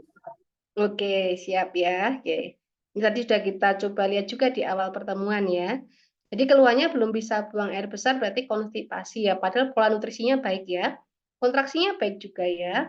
Sehingga kalau kita lihat kalau dia mengeluh belum bisa buang air besar padahal nutrisinya dia baik, baik itu berarti menu cairannya cukup, kemudian kalorinya, protein dan sebagainya cukup dengan tekstur yang lunak juga ya Bu. Kalau postpartum awal dia harus teksturnya lunak dulu karena kondisi konstipasi. Sehingga kita anggap pola nutrisi baik ini berarti semuanya cukup ya, semuanya dalam kondisi sesuai lah ya dengan kebutuhan dan dia konsistensi makanannya memang lunak gitu ya. Namun ternyata dia masih belum bisa buang air besar ya. Sehingga kalau kita mendapatkan data konstipasi yang terpikir jangan-jangan ada gangguan ya. Kita lihat gangguannya apa ya. Dari opsi ini kita lihat. Jadi yang diasis rekti tadi kita seperti yang kita bahas ya, tidak boleh terlalu lebar ya, karena nanti menyebabkan kelemahan otot abdomen gitu ya. Sehingga kalau kita mendapatkan ibu postpartum dengan diastasis rektinya kok melebihi 2 jari gitu ya, harus segera kita treatment. Treatmentnya nanti bisa dengan Kegel exercise, senam nifas, pelvic rocking gitu ya. Intinya bagaimana upayanya untuk membantu supaya diastasisnya mengecil. Tapi tidak melakukan olahraga yang ekstrim ya nanti bisa terjadi cedera otot gitu ya. Kemudian tanda Homan, saya rasa juga Ibu sudah pernah dengar ya, tanda Homan adalah tanda khas dari tromboflebitis femoralis ya. Jadi kalau kita lihat misalnya ibunya mengeluh sakit pada daerah betisnya atau pahanya gitu ya, kemudian kita lihat nanti dia warnanya kemerahan, nyeri tekan, kalau kita tekan telapak tangannya ke arah atas, ke arah kepala nanti ibunya kesakitan, berarti tanda Homannya positif. Berarti ada infeksi pada pembuluh darah di area femur. Femur itu dari lipat paha sampai dengan kaki bawah ya. Hemoglobin tentu saja kita lihat untuk mendeteksi apakah dia anemia atau tidak. Jika tidak ada keluhan ya terkait dengan anemia ya, kurang nutrisi juga baik ya. Untuk capillary refill sama juga untuk identifikasi anemia, kita tekan kukunya ya, dan bermasalah capillary refill-nya manakala bekas tekanan kita kembali lebih dari 2 detik. Kurkur ini untuk identifikasi dehidrasi bisa, untuk udema juga bisa, yang bermasalah jika bekas tekanan kembali lebih dari 2 detik ya. Sehingga yang signifikan dengan kasus di atas, karena gangguan adalah gangguan konstipasi, berarti arahnya ke yang diastasis rekti abdominis ini ya. Nomor 16 Ibu-Ibu ya. 35 lagi, silakan. Ini ke patologi lagi.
Izin Ibu untuk jawaban yang terbanyak yaitu B, Ibu.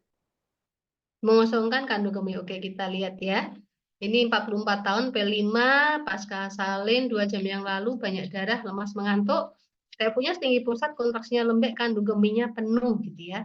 Alasannya apa ya? Jadi sini kalau kita lihat dia punya permasalahan ya, sepertinya mengalami atonia uteri dengan kondisi kandung kemih yang penuh ya. Oke ya.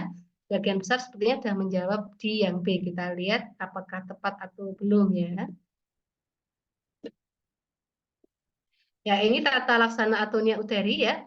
Kalau kita lihat algoritmanya atonia uteri, tata laksananya, yang pertama pengaturan posisi ya.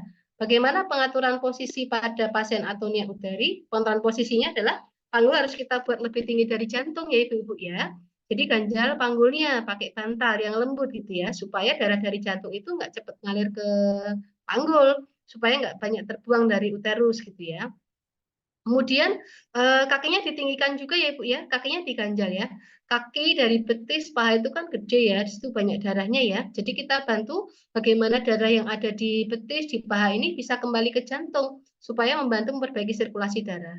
Kemudian pengaturan posisi yang ketiga Ibu, kepalanya kita jangan pakai bantal, bantalnya kita lepas ya, supaya jantung itu mudah mengalirkan darah ke kepala. Karena otak itu kan fungsi yang sangat vital ya, supaya otaknya tetap cukup oksigen ya, itu pengaturan posisi.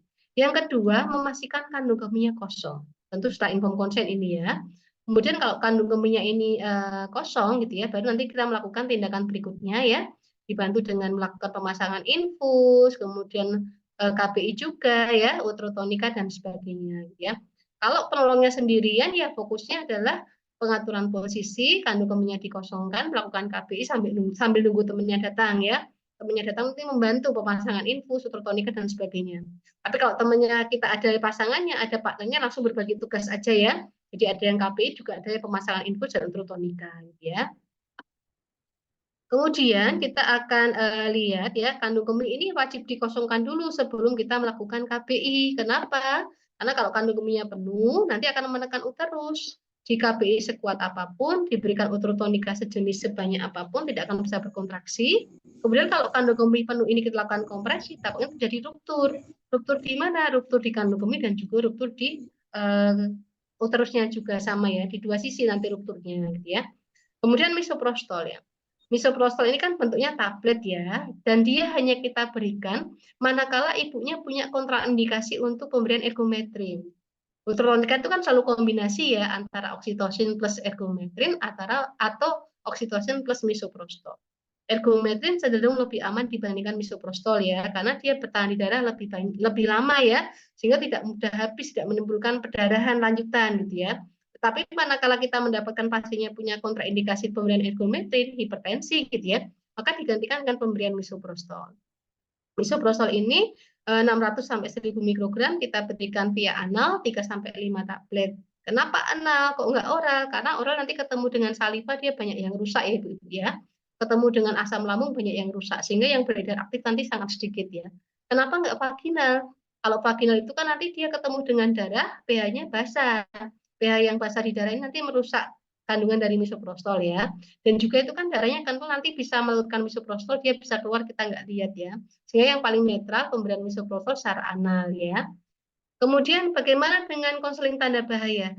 Tidak dilakukan di masa postpartum, kita lakukannya sudah di ANC kelas di masa kehamilan. Kan hamil itu kan waktunya 9 bulan ya, kita manfaatkan sebaik mungkin supaya kita bisa mencegah penyulit-penyulit yang tidak kita inginkan selama masa kehamilan, masa persalinan dan masa nifas ya. Ini tata laksana untuk atonia uteri, pokoknya pastikan kandung kemihnya kosong, baru melakukan kompresi ya. Nanti kalau gagal semuanya, kita rujuk dengan kondom kateter ke rumah sakit ya. Oke. Lanjut. 17, silakan Ibu-Ibu. Kembali ke fokus tujuan kunjungan Mas Anifas ya.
Izin Ibu untuk jawaban terbanyak yaitu Ibu.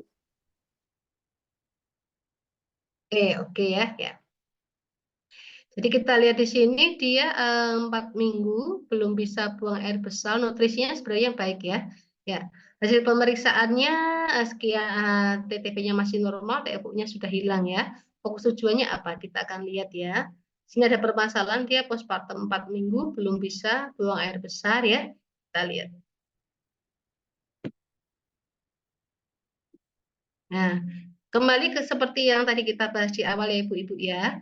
Jadi kalau di dalam asuhan yang ini ya kita lihat KN1, KN2, KF1, KF2, KF3 dan KF4 kita lihat di sini adalah opsinya seperti ini. Fokus tindakannya apa ya? Karena dia masuk di 4 minggu berarti di KF yang keempat ya. KF yang keempat berarti kalau ada poin tadi misalnya dia belum bisa buang air besar berarti kita berikan total senang untuk buang air besarnya. Dan tadi juga ibunya belum menggunakan alat kontrasepsi ya, sehingga kita juga di sini ada dua tindakan yang bisa dilakukan. Yang pertama mengatasi kesulitan buang air besarnya, yang kedua adalah memberikan konseling untuk KB pasca salin ya. Ya, sehingga di sini karena tadi di opsinya tidak ada pilihan untuk mengatasi kesulitan buang air besarnya, yang adalah yang KB pasca salin gitu ya. Oke.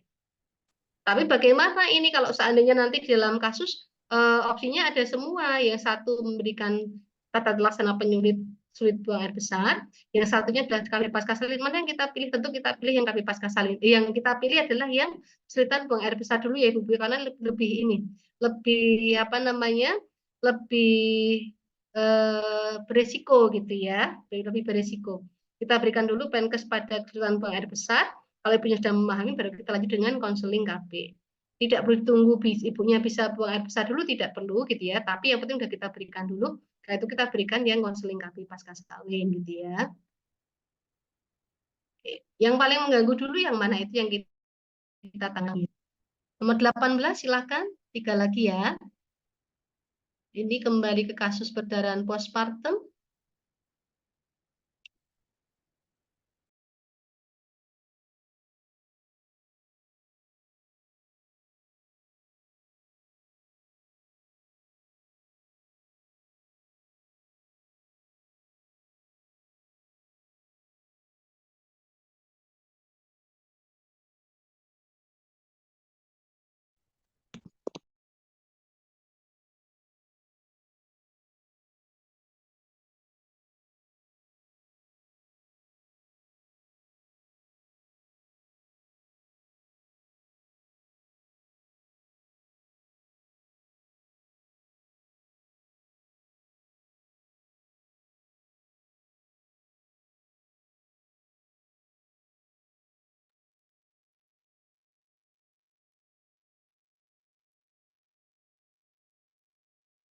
Mohon maaf ya, ada maulutan. Pengajian Maulud Nabi.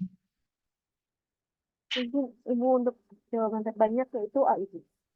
Ya oke ya, kita lihat di sini memang umur tidak masalah ya. Kita lihat juga paritasnya 4, pasca salin 5 hari, perdarahan lemas gitu ya. Kita lihat dia berat badannya 3.500, pasien lengkap, air ketubannya 800 mili ya.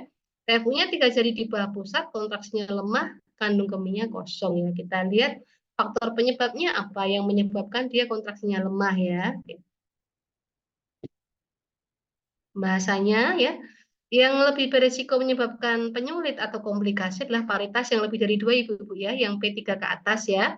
Nah, kita lihat bahwa P3 ke atas itu menyebabkan kelemahan dinding otot uterus, berisiko terjadinya perdarahan postpartum gitu ya. Apapun itu, bisa atonia uteri, bisa retensi sisa plasenta ya, bisa juga laserasi ya. Umur di atas 35 juga menyebabkan kelemahan dinding otot uterus ya. Tapi tadi kan masih 33 ya. Berat bayi 4.000 gram, tadi nggak sampai 4.000 gram ya. Air ketuban berlebihan nanti bisa menyebabkan overdistensi, kelemahan pada dinding otot uterus ya. Kemudian trauma jalan lahir ya. Trauma jalan lahir kata kuncinya tadi dalam kasus kan patesnya normal ya, sehingga tidak ada permasalahan, tidak ada laserasi ya. Jadi yang trauma kita hilangkan ya. Dan kalau kita lihat tadi kan paritasnya dia 4. 4 itu kan di atas 3 ya, sudah sangat berisiko menyebabkan berbagai macam komplikasi gitu ya. Dari kelemahan kontraksi, dari sisa plasenta dan sebagainya ya. Sehingga kuncinya adalah yang paritas ya. Dua lagi, nomor 19 silakan Bu Ibu.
Izin Ibu untuk jawaban terbanyak yaitu B, Ibu.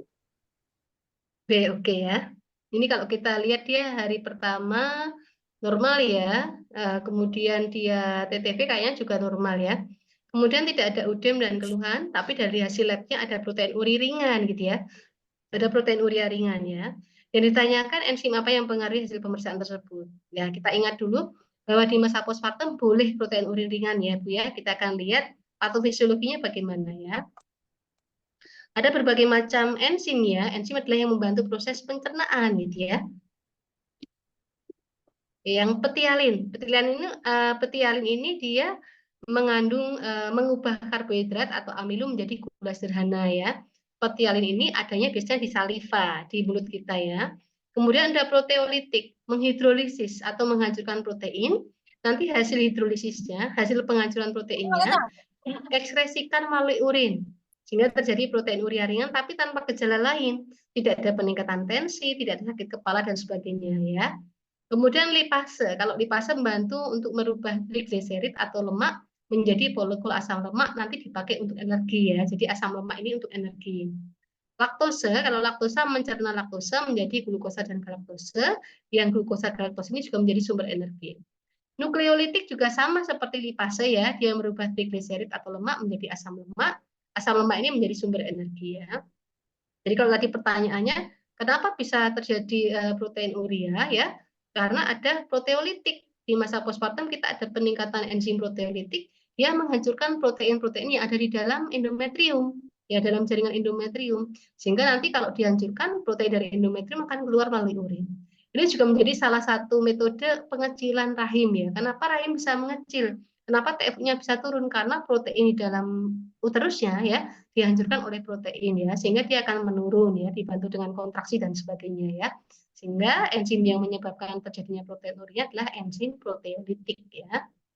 Bu, itu jawabannya kok Jawabannya asetonuria. asetonuria, Bu. Apa Bu? Sesuai jawabannya di Jawabannya asetonuria, Jawabannya Bu. kok asetonuria. Iya. Keliru, mohon maaf. Kuncinya proteolitik ya Bu ya. ya, oke Bu. Ya, terima kasih Jawabannya koreksinya. B, Bu. Dalam. Berarti jawabannya B. Nah, betul. Jawabannya B.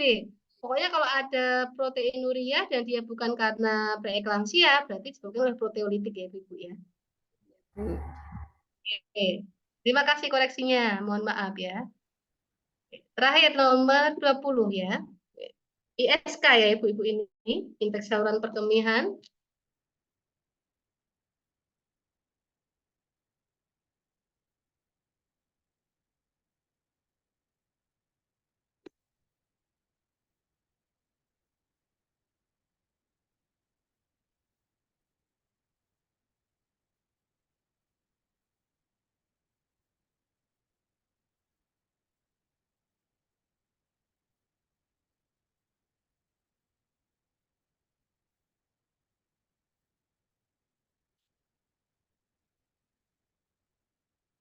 Ini memilih diagnosa ISK ya. Banyak ya Bu, diagnosa ISK itu. Kita lihat ciri khasnya.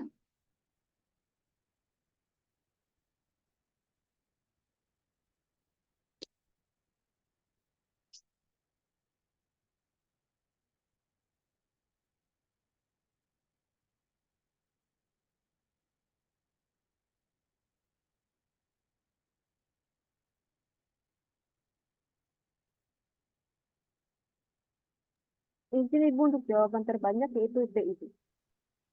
Oke ya, terima kasih Mbak Vivi ya. Jadi kalau kita lihat dari TTV memang bermasalah ya Ibu ya. Ini juga mengarah ke arah infeksi ya. Kemudian ada demam, berkemih tidak tuntas dan nyeri di akhir berkemih. Jadi biasanya ISK itu tandanya ini. Yang pertama demam, kemudian berkemih tidak tuntas dan ada nyeri ya. Tapi nyeri itu bermacam-macam Ibu. Ada nyeri yang di awal berkemih, di akhir berkemih, atau nyerinya pada angkat ginjal gitu ya. Atau bahkan tanpa ada nyeri dan demam. Nanti kita lihat membedakan diagnosanya ya. Kita lihat. Jadi kalau sistitis itu apa? Sistitis adalah infeksi pada kandung kemih Ibu, pada kandung kemih ya. Ya, dia sakitnya manakala kandung kemihnya kosong, saling menempel dinding kandung kemihnya ya. Sehingga pada sistitis ini gejalanya berkemih tidak tuntas, demam dan nyerinya di akhir berkemih. Kenapa di akhir berkemih? Karena dia akan nyeri pada saat kandung kemihnya dindingnya itu saling menempel gitu ya, saat kosong ya. Pada hasil lab tentu saja tadi kita sudah beberapa kali sebutkan juga, terdapat lebih dari 100.000 kopi pada salah satu atau beberapa jenis bakteri ya, berarti memang infeksi. Sedangkan uretritis, infeksi di uretra, sama berkemihnya tidak tuntas, demam, tapi nyerinya di awal berkemih, manakala lubang uretranya akan dilewati oleh urin, itu merasa kesakitan ya. Labnya juga sama. Kalau pielonefritis sama berkemih tidak tuntas, demam, tapi nyerinya pada periksa ketok ginjal atau elevasi abdomen. Abdomennya kita angkat bagian pinggungnya ya, kita bukan punggungnya, pinggang ya, bagian pinggangnya kita angkat ya, itu pada infeksi pada ginjalnya ya. Labnya juga sama. Nah, bagaimana dengan bakteri urea asimptomatis? Berkemihnya sama tidak tuntas, tapi tanpa demam, tanpa nyeri biasanya. Pada hasil pemeriksaan labnya, bakterinya banyak, mikroorganismenya banyak. Itu berarti bakteri urea asimptomatis. Makanya kata-katanya asimptomatis ya Bu, ada infeksi bakteri, tapi tidak ada manifestasi demam dan sakit. Ini juga masuk ISK ya. Kemudian yang bakteri urea simptomatis, yang simptomatis itu menggambarkan sistitis, uretritis, dan pielonefritis, infeksi bakteri yang bergejala ya, itu berarti dari sistitis, uretritis, dan pielonefritis ya. Jadi yang bakteri urea simptomatis tidak dipakai, yang opsi E tidak dipakai ya, jarang digunakan ya, karena nggak spesifik gitu ya. Sehingga kita lihat tadi pada keluhan, karena dia nyerinya di akhir berkemih, maka dia mengalami sistitis gitu ya. Nanti bisa bedakan ya antara sistitis, uretritis, pielonefritis, dan bakteri urea asimptomatis gitu ya. Nah, Ibu-ibu, ini soal yang terakhir. Adakah yang ingin ditanyakan, didiskusikan? Monggo. Atau sudah bisa nanti melihat dari pembahasan yang ada di ini, di dalam penjelasan di PPT. Soal tadi ya nomor 19 ya, mohon maaf ya, tadi kunci jawabannya adalah proteolitik ya, bukan apa tadi? Asetonuria ya tadi ya, proteolitik ya tadi ya, yang terkait dengan enzim tadi ya. Selesai Mbak Maaf, Vivi? Ibu. Oke, Maaf, monggo Ibu. silakan. Silakan Ibu. Ya, boleh menyampaikan informasi ya, Bu ya. Boleh Mengenai, banget Ibu. ya, dari Nenek. Begini Bu, sekarang itu untuk MKJP, tadi pas dibahas MKJP ya Bu, untuk pasca nifasnya, itu kan 6 minggu untuk hormon progesteron, jadi seperti implan ya. Tapi sekarang KB pasca salin, walaupun pulang dari rumah sakit atau puskesmas, itu sebelum 6 minggu, makanya lembar balik konsultasi konseling itu akan dirubah, bahwa sebelum 6 minggu sudah boleh diberikan MKJP untuk progesteron. Itu Bun. Jadi kami menjawabnya kadang ya bingung, karena kami pada waktu workshop oleh SPOG dan sebagainya dari UGM dan mana-mana itu sekarang dari pemerintah BKKBN bahwa sebelum 6 minggu MKJP sudah boleh diberikan dengan implan atau IUD. Iya. Lebih cepat lebih baik ya Bu ya, betul. Karena Kalau tidak mengganggu ternyata penyelidikan yang baru. Kalau dulu memang 6 minggu Bu untuk implan, tapi sekarang sudah ada kemajuan seperti itu. Terima kasih Bu. Terima kasih Bu Nini atas informasinya ya. Jadi kalau yang IUD memang 4 minggu bisa ya Bu ya. IUD itu bisa dipakai pasca plasental sebelum atau 48 jam pertama atau 48 ya. jam tambah 48 jam pertama, atau nanti kalau bisa nggak bisa 48 ditunda dulu sampai 4 minggu Ibu ya, karena nanti resikonya banyak ya. Kalau yang implan tadi memang Ibu ya, untuk hasil penelitiannya itu ada gangguan pada tumbuh kembang bayi. Karena ternyata hormon progesteronnya. Gitu. Iya, oke. Ternyata Nanti kemarin kita workshop yang terakhir itu enggak, makanya BKKBN sekarang memperbolehkan KB pasca salin. Jadi Kepala BKKBN Pusat Dr. Hasto Wardoyo itu selalu minta pulang dari rumah sakit harus sudah dipasang implan karena itu yang terbaik. Gitu. Karena banyak kasus ini ya Bu, keterlambatan penggunaan alat kontrasepsi ya. Kalau pasca salin nanti akhirnya enggak KB. Itu program Bu secara nasional. Jaraknya terlalu dekat gitu ya, terlalu dekat atau nanti bisa meningkatkan risiko ya. Apa-apa Ibu, memang EBP banyak yang bisa kita gunakan ya. Ya, itu bisa banyak yang bisa kita gunakan. Nanti yang penggunaan yang KB Progressin tadi, berarti karena memang masih muncul ini, masih ada beberapa riset yang menyatakan nanti dia bisa masuk ke ASI, progresinya bisa masuk ke bayi juga mengganggu pertumbuhan ya Bu ya. Karena seperti Ibu Hamil juga ini kalau kita kemasukan progestin nanti akan memperlambat fungsi ototnya termasuk peristaltik pada jaringan otot peristaltiknya bayi ini juga gitu ya. Sehingga tidak apa-apa kalau memang mau dipasang lebih dini Ibu nggak nunggu 6 minggu boleh saja. Tetapi perlu diberikan informasi bahwa pemberian nutrisinya ASI eksklusifnya harus memang adekuat. Iya, Gitu. ya Ya. Bu. Matur Oke. nuwun Bu, mohon maaf.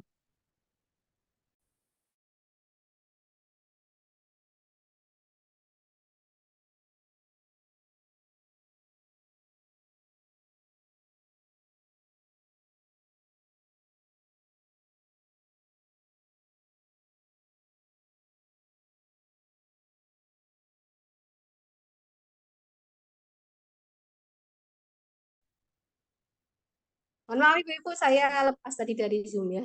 Jadi kalau kita lihat memang demikian ya Bu Nini, terima kasih masukannya ya. Kalau kita tidak bisa memastikan memang dia ASI eksklusif atau memang kurang nutrisinya ibunya nggak bisa terjamin, maka ya jangan diberikan 2 minggu.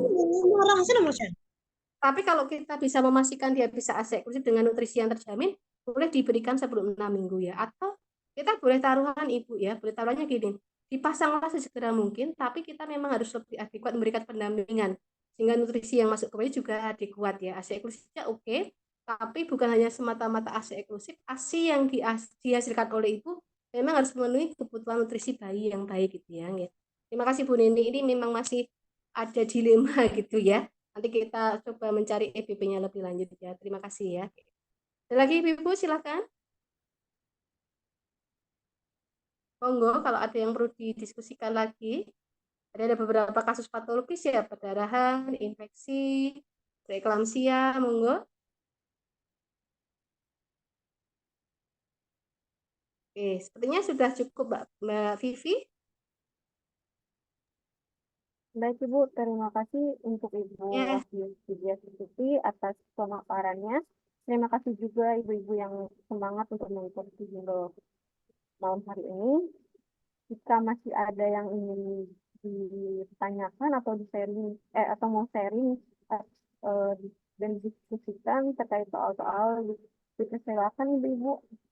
Ya, silakan.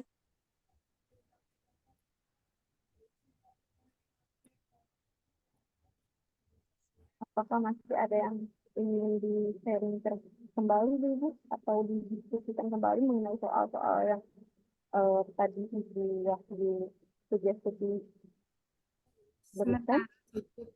Cukup Mbak.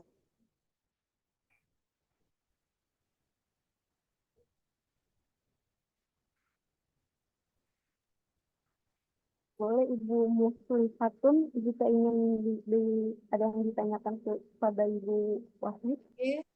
Sementara cukup, Bu. Iya, ya.